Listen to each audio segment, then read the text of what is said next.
1920년 9월 16일 목요일 정오 직전 뉴욕 월스트리트 세계 금융의 심장부 갈색 우마차 한 대가 모건은행 정문 앞에 멈춰섭니다. 그리고 폭발했습니다. 반경 180m 이내의 모든 창문이 산산조각 났습니다. 5층짜리 건물들의 창틀이 통째로 날아갔습니다. 마차를 끌던 말 2마리는 즉사했습니다. 거리에 있던 사람들은 그 자리에서 쓰러졌습니다. 38명이 죽었습니다. 140명 이상이 중상을 입었습니다.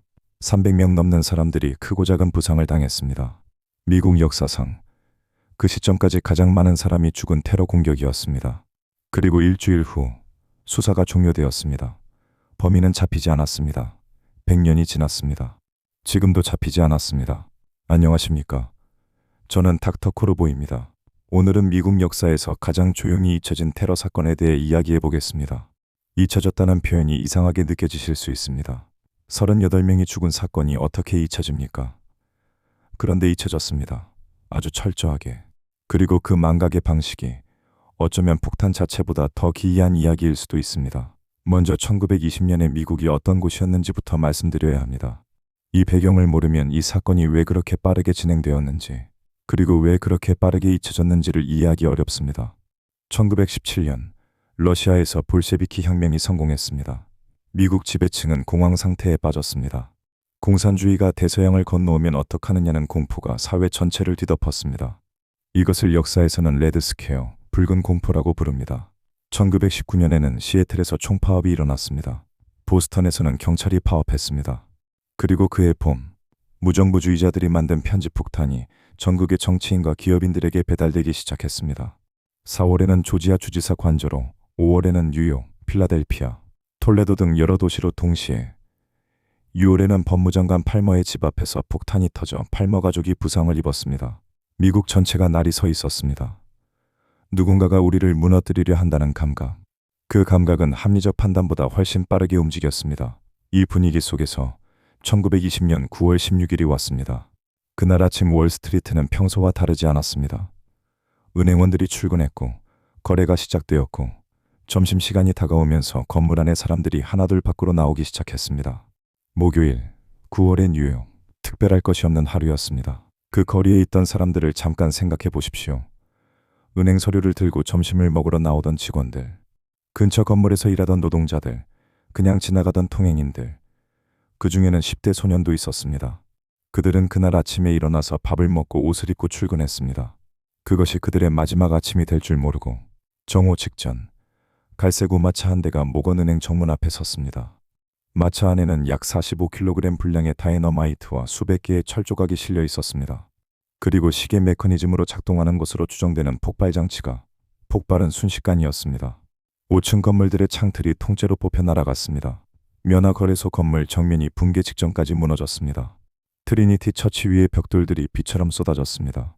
180m 이내의 모든 유리창이 깨졌습니다. 거리는 순식간에 지옥이 되었습니다. 그런데 여기서 한 가지 이상한 점이 있습니다. 폭발 시각이 정오 정각이 아니었습니다. 정오 직전 11시 59분경이었습니다. 이 1분의 차이가 중요합니다. 만약 폭발이 정오 정각에 일어났다면 점심시간에 맞춰 건물 밖으로 쏟아져 나오는 사람들의 수는 지금보다 훨씬 많았을 것입니다. 피해자 수는 지금의 몇 배가 되었을 수도 있습니다. 의도된 것이었을까요? 아니면 장치가 정확하지 않았던 걸까요? 지금도 알 수 없습니다. 경찰이 도착했습니다. 현장이 봉쇄되었습니다. 증거 수집이 시작되었습니다. 마차의 나무 조각들, 쇠못들, 폭탄 장치의 잔해들이 수거되었습니다. 그리고 이틀 뒤부터 용의자들이 체포되기 시작했습니다.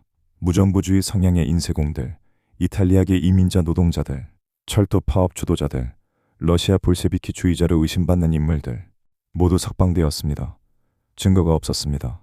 그리고 9월 23일 사건 발생 7일 후 연방수사국 소장 윌리엄 번이 수사 종료를 권고했습니다. 7일입니다.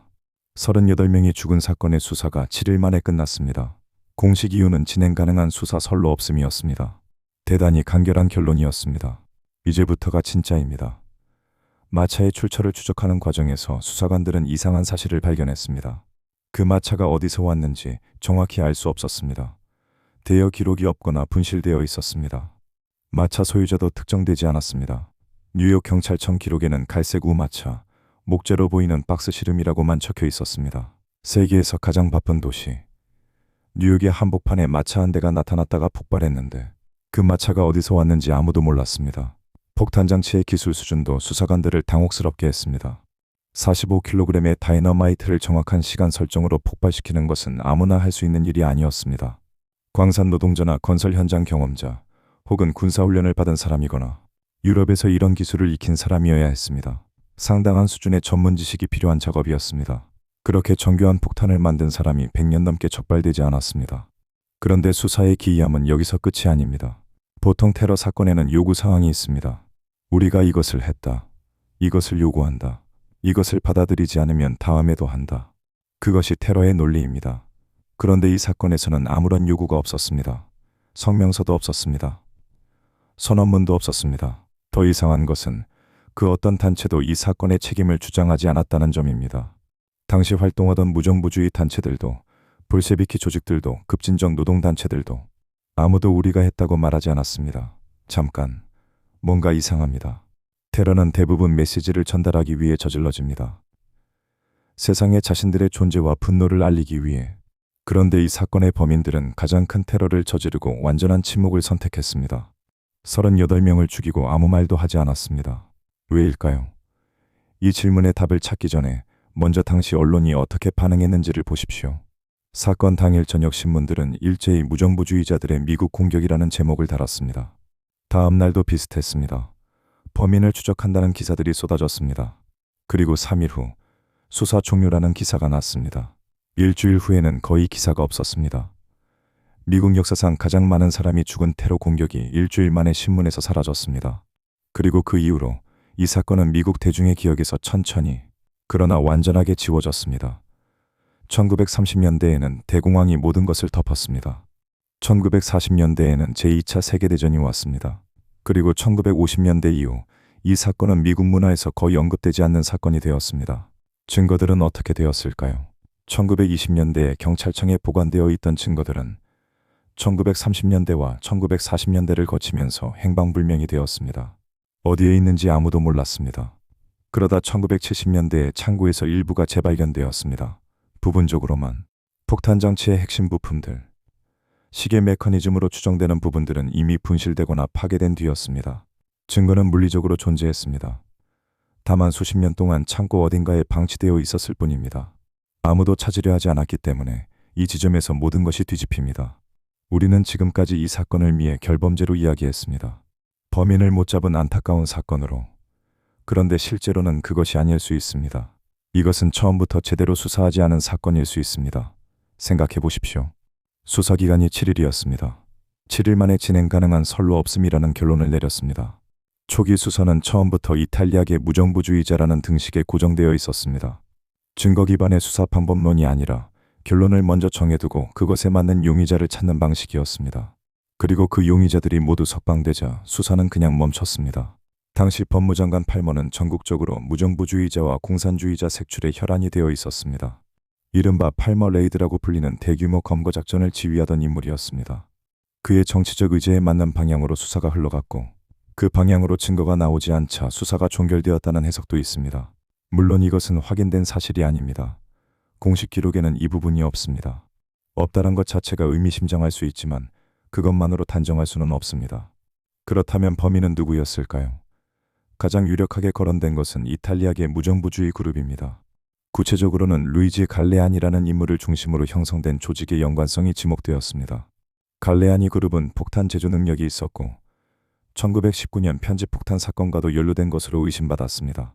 사건이 일어난 1920년 5월에는 이탈리아계 무정부주의자 2명, 사코와 반제티가 체포되어 재판을 받고 있었는데 이 사건에 대한 보복으로 폭탄 테러가 일어났다는 추정도 있었습니다. 일리가 있어 보입니다. 동기도 있고 능력도 있고 시간적 연관성도 있습니다. 그런데 말이죠. 갈레아니 그룹을 포함해 어떤 무정부주의 조직도 이 사건에 대해 공식 성명을 낸 적이 없습니다. 사코와 반제티 재판에 대한 항의라면 그 메시지를 세상에 알리는 것이 테러의 목적이었을 텐데 아무도 그 메시지를 전달하지 않았습니다. 물적 증거도 없습니다. 갈레아니 그룹의 특정 인물과 이 사건을 연결하는 직접적인 증거는 단 하나도 발견되지 않았습니다. 그렇다면 러시아 볼셰비키의 개입은 어떨까요? 냉전시대 미국 보수층이 강하게 믿었던 가설입니다. 1917년 혁명 이후 소련이 미국 자본주의의 심장을 공격했다는 이야기. 그럴듯하게 들립니다.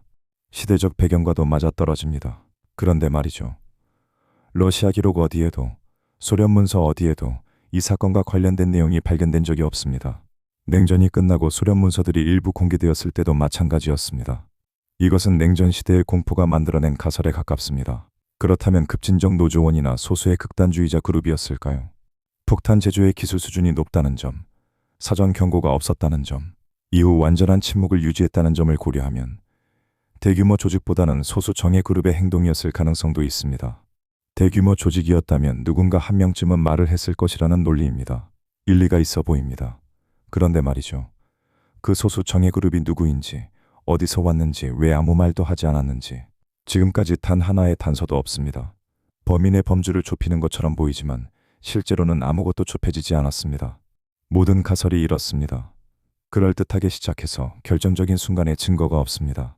역사가 폴 에브라이트는 수십 년간 미국 무정부주의 운동을 연구한 끝에 이 사건에 대해 이렇게 결론 내렸습니다. 이탈리안 무정부주의 그룹의 가능성이 가장 높다. 그러나 특정 인물을 지목할 수 없다. 수십 년의 연구 끝에 나온 결론이 가능성이 높다였습니다. 대단히 확실한 결론이었습니다. 그런데 저는 이 사건에서 범인 문제보다 더 신경이 쓰이는 것이 있습니다. 사망자 38명의 이야기입니다. 그들 중 대부분은 무정부주의와도 자본주의와도 그날의 정치와도 아무 관련이 없는 사람들이었습니다. 점심을 먹으러 나오던 은행 직원, 근처를 지나가던 통행인, 이민자, 미국인, 여성, 남성, 10대 소년. 그들은 어떤 대의의 피해자가 아니었습니다. 그냥 그 시간에 그 자리에 있었던 사람들이었습니다. 그리고 그들이 죽은 지 일주일 만에 수사가 종료되었습니다. 1년도 안 되어 언론에서 사라졌습니다. 수십 년이 지나자 교과서에서도 사라졌습니다. 38명이 죽었는데 미국은 그것을 잊었습니다. 2001년 9월 11일 이후 미국은 이 사건을 다시 꺼냈습니다. 미국 역사상 최초의 대규모 테러로 재인식하기 시작했습니다. 학문적 관심이 다시 높아졌습니다. 몇몇 교과서에 이 사건이 포함되기 시작했습니다. 그러나 신규 증거는 발견되지 않았습니다. 공식적으로 이 사건은 한때 해결됨으로 분류되기도 했습니다. 1920년 9월 23일 수사 종료 선언이 곧 해결이었던 것입니다.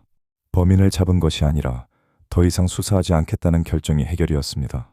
그것이 미국 범죄 기록의 일부였습니다. 범인을 찾지 못한 것이 아니라 찾는 것을 그만둔 것이 해결이었습니다. 현재 이 사건의 공식 상태는 미해결 냉각 사건입니다. 법적 시효도 이미 오래전에 지났습니다. 설령 지금 범인의 후손이 나타나 우리 할아버지가 했다고 말해도 기소할 방법이 없습니다. 월스트리트 23번지 모건은행 건물 외벽에는 지금도 그날 폭발의 흔적이 남아 있습니다. 돌에 새겨진 흠집들. 건물을 보수할 때 그 흔적들을 일부러 남겨두었습니다. 그 흠집들은 아무것도 증명하지 않습니다. 범인이 누구인지도, 왜 그랬는지도, 어떻게 그렇게 완전히 사라질 수 있었는지도. 다만 그날 그 자리에 무언가가 있었다는 것만 말해줍니다. 그리고 저는 이 사건을 정리하면서 계속 같은 질문으로 돌아옵니다. 38명이 죽었습니다.